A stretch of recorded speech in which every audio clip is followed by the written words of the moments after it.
So the Vancouver Canucks are playing off against the Ottawa Senators later today. I believe it's going to be an Amazon game, is that correct? Amazon Prime? 6 p.m. puck drop, so this one actually is earlier than usual, even with the daylight savings time, right? But with that said, I wanted to dive into some Vancouver Canucks rumors and notes, courtesy of what was talked about on Donnie and Dolly on this morning's program.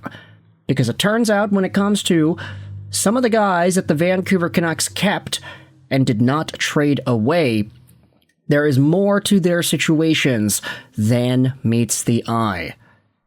Patrik Allvin said in regards to Canucks forward Teddy Blueger that the Canucks technically didn't receive any offers for this guy on the market, which, if you take that comment at face value, it becomes a lot easier to understand why this pending UFA, Stanley Cup winning center, a guy who was touted as a trade target for months, remains as a Canuck.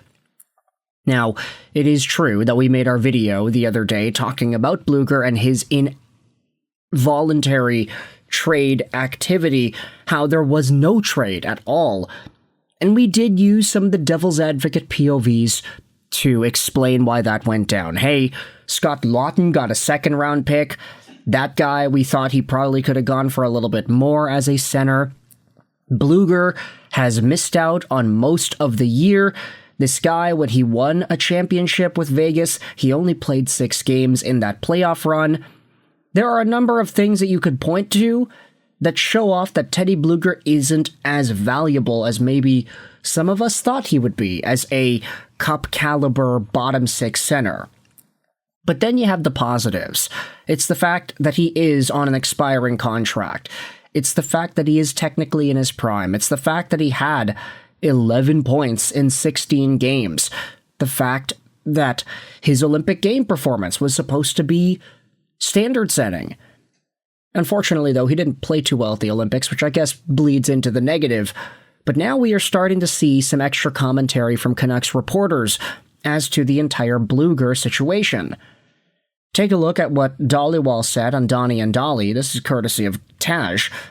He talked to numerous people and nobody believes the Canucks had no offers for Blueger. Dollywall also mentions that it would have been harder to re-sign him in the summer if they traded him now. And you gotta remember, reports are that Vancouver is supposedly wanting to re-sign Blueger at the moment. Funny that people actually believe they didn't get any offers for him, especially after last year when he said the same thing about Besser and Suter, which was later proven to be a lie. Canucks 2030 says Allvin said no formal offers, which, if he had told teams he wants at least a second-rounder, explains why he did not receive anything. It's semantics, and it was misleading of Allvin to say that. And I'll say this as well, if it is a semantics-based breakdown as to whether or not Vancouver got offers or not, or whether or not Vancouver signaled the price properly, whether it be too high or too low, that does change the game a little bit, and I wouldn't put it past Allvin to change the way the information is presented to make it seem more like a way that he wanted it to look like. Like, oh no, it's not that we didn't actually get any offers for Teddy Blueger, it's that we set the price too high. That's why we didn't get any offers. It's like, oh no, we didn't get any offers. Nobody wanted this guy. Like he said the same thing about Besser last year, essentially. Allvin said a few days before the deadline that he and Blueger have a personal relationship since their Pittsburgh days because he drafted him. It was becoming more obvious they never really had any intention of trading the guy because he wanted to be loyal to Blueger. And so with that, it does shed new light on what we can look at in regards to the Teddy Blueger conversation. For what it's worth, Canucks News Summary's been out there and summarized the Teddy Blueger discourse from Donnie and Dolly this morning. Everybody finds it hard to believe there was no interest in Kane and Blueger. Blueger does have interest in re-signing and would probably get more term with the Canucks. He is a locker room leader, and it's also talked about here. It's not a 100% that he re-signs with Vancouver, but there is something going on. Man, It would have been so easy, in theory, not 100% in practice, but in theory, to just trade Blueger away for like a 7th and then re-sign him in the offseason. Just do the old Christopher Stieg with Chicago and Arizona. Let him win his cup. Then, if you really like this guy, bring him back. Like, I don't know, man. They just went the entire short route instead of being able to expand the reach of their assets to get more value. Here's another tweet from Taj. This is what Satiar Shah said about Patrik Allvin's future on this morning's Halford and Bruff, sticking with the subject of Patrik Allvin. Satiar Shah mentions that he has heard the rumors about how Allvin might get replaced. But does ownership really want to pay people not to work when the team is going to be bad anyways, especially if they let Foot go? Will they want to pay multiple people? Rick Dollywall expanded on this same point on Donnie and Dolly. This guy, who doesn't have a practice facility, isn't going to fire Foot, Rutherford, and Allvin and pay them $6 million next year to not work for him. I'm not defending ownership.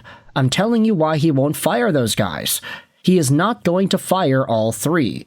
So like it or not, it does seem like the trio, the core group of guys of Allvin, Rutherford, and Foot are going to be here to stay. And that makes sense. We know this owner. We know his tendencies. We know the things that he is a fan of doing. We know that he does not like to have free labor under his hockey teams. We know that he does not want to fire guys if he doesn't need to. And especially if the team is going to continue to be bad, it's like, well, what reason is there to make a change at this point? If you fire Allvin, Rutherford, and Foot, you bring some new guys in, they try to change the plan, they try to go down a rebuild or whatever. If they try to do this, try to do that, what's the end result? The team's still bad. So if the result is the same, just don't make the move in general. Don't pay an extra $6 million to guys that are not going to be working for you. And I'm not defending whether or not that's a good thing. It's just how it is. So ultimately, I think that sets Vancouver up to at least be more likely to commit to a long-term rebuild if Allvin, Rutherford, and co. are given the go-ahead to just say, okay, well, this team sucks anyway, so just do what you need to do. Get the draft picks you need to get. Try to get whatever you need to be able to fix this team long-term. Trade away Pettersson, trade away Hronek, trade away this, trade away that. We know that they seem pretty hesitant to just go full balls to the wall and trade everybody under the sun, but they may have to do so at some point if the Vancouver Canucks want to get serious about building a contender in the long haul. I just don't feel like you can do that with some of the guys that are on the team at the moment. So, with all that said, you can let me know your thoughts in the comment section below. How do you feel about the truth, quote-unquote, behind Allvin's future, Teddy Blueger, whether or not he was ever going to get traded in the first place, and if there's a possibility that the Vancouver Canucks fire some of these executives? Satiar Shah, the fact that he mentioned it on the radio, said that, yeah, if there are rumors, then, okay, we'll get into those the more that they start to come out. But for now, let me know your thoughts in the comment section below. The Canucks are playing off against the Ottawa Senators later today, so that is going to be a fun one to watch, I assume. But I hope you enjoyed this video. Sign on, and bye.